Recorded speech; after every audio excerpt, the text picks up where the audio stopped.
Okay, so today we're going to go over what's in a display box of Mighty Trees card games. Each display case contains 10 tuck boxes. Here's the overall display case. Got some artwork on each side, a nice detail of what the tree cards look like on the back.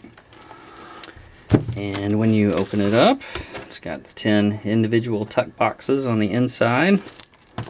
Each one comes in some nice cellophane packaging. And the rear part just folds down like that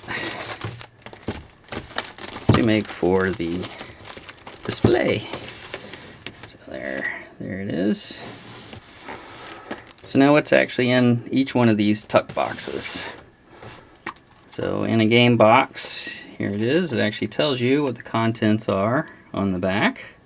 So let's go ahead and open one up. I've already taken the cellophane off to save a little bit of time. And let's see what the printer printed for us. Make sure I got all my cards. So we've got one pack of cards here.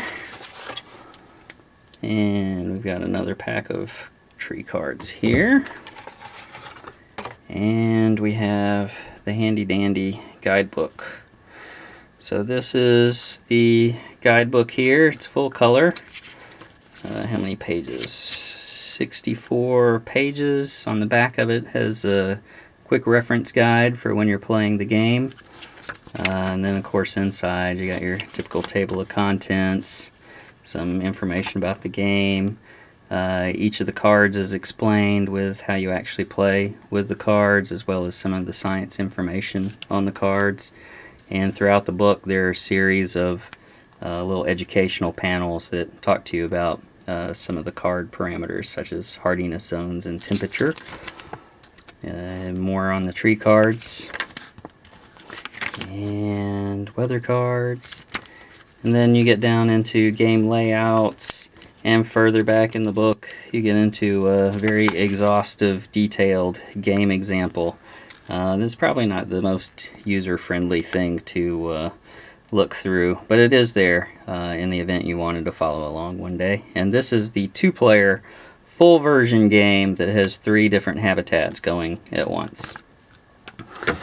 Okay, so in the individual packs, let's look at the tree cards first. So each one of these, there are 100 total cards, 50 of which are tree cards.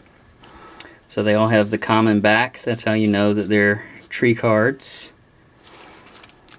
And each one focuses on a different tree species. So here's the loblolly pine, southern magnolia. Each one of these has the scientific name up on the top, one of the common names for the tree. These are how much energy they cost to plant in the game. These show a range of water temperatures of what the tree grows in, ranging from 1, which would be very dry, to 9, which would be very wet. The temperature range, these are based on hardiness zones, so which hardiness zones the tree grows in. And then we've got sun strength, shade strength, its fire resistance, and wind resistance. And then there's a lot of information about the actual tree species itself, like how high it grows and how long it lives and all that. And all that's kind of outlined within the rule book. And we'll do a separate demo on how to actually play with the cards a little bit later. But there are 50 different tree species, so there are no duplicates. Each one has to do with a different native tree species of the southeast. And so they're all in there, 50 different tree cards. So this other big deck, 50 cards in it, has all the other different types of cards that are used in the game. Now the game's set up in different stages. There's a seedling stage, which is basically the beginner game, so the only cards that you actually use are habitats and trees. These are all the different habitats. So this is actually where your trees combat, and during each game your tree army is basically trying to capture a habitat and competing against another tree army in that same habitat. These are all based on real locations. Each habitat shows how wet it is, how hot it is, what region it's located in, how susceptible the habitat is to wind disasters and fire disasters. Now you pick those up in the intermediate game. You don't play with those at the beginning. It shows what some of the preferred trees, they get special bonuses in those are. It has what the name of the actual habitat is, some description about it, and then it's got some pictures of it. But these are all 10 different actual locations located in the southeast, mostly from different parks. So you could actually go find these locations out in the wild. And so, like I said, during the game, this is exactly where you are competing to capture each one of these habitats. So there are 10 of those. In the intermediate game, you start dealing with weather. And there are, let's see how many different weather cards. I think there are 8 different cloud cards. So these are all different cloud formations. It has what the name of the cloud formation is, the little scientific abbreviation for it. This is the International Cloud Symbol. It has some explanatory text about what that cloud formation is. And then during the game, clouds are used to unleash different types of disasters. So like if you have a big old cumulonimbus incus, kind of like a thunderstorm, then the actual symbology allows tornadoes and different types of major disasters to occur.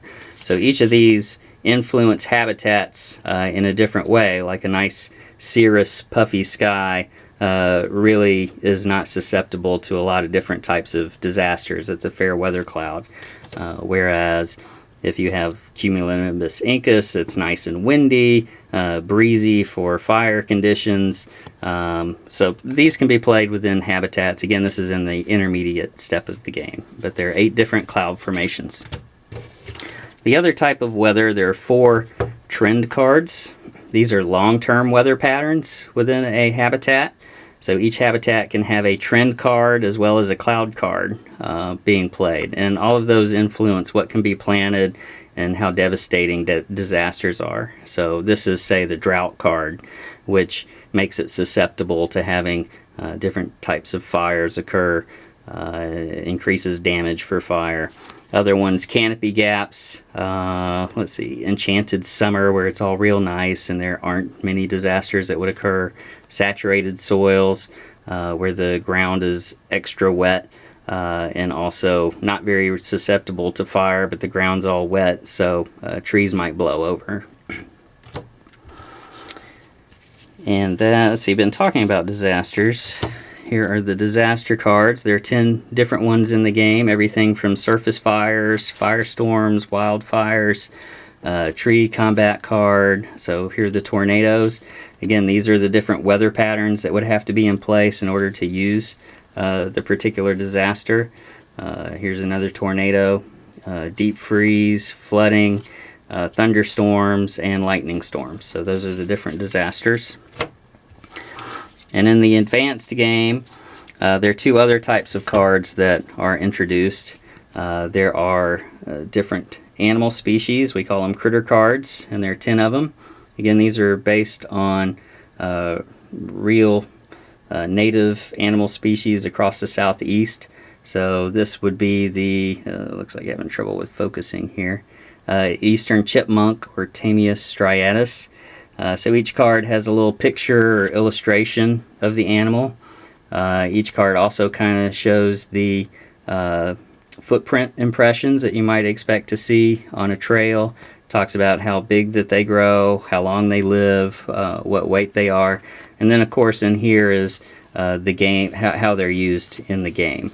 But we've got chipmunks, rabbits, squirrels, foxes, raccoons, possums, skunks, what's that, the cougar, mountain lion, puma, a black bear, and a white-tailed deer.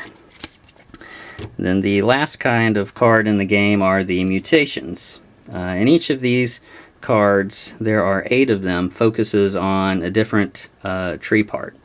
and you basically attach these to trees, and it makes the trees stronger, kind of in the way that the tree part would perform. Like this is a deep taproot, so the -4 means that even in dry areas this tree could grow because it can tap way down, maybe into some groundwater way beneath the ground. It would get a +1 to wind, fire resistance, just because again it's being replenished by water underneath, and then a very big wind bonus to resist tornadoes because it has a very strong taproot. But each one of these focuses on a different anatomical part of the tree: buttress trunks, seeds, extended boles, broad leaves, what are stoma, hypercambium, and thick bark. And again, the illustrations really help explain what that part of the tree is, where it's located, and some explanatory text on it.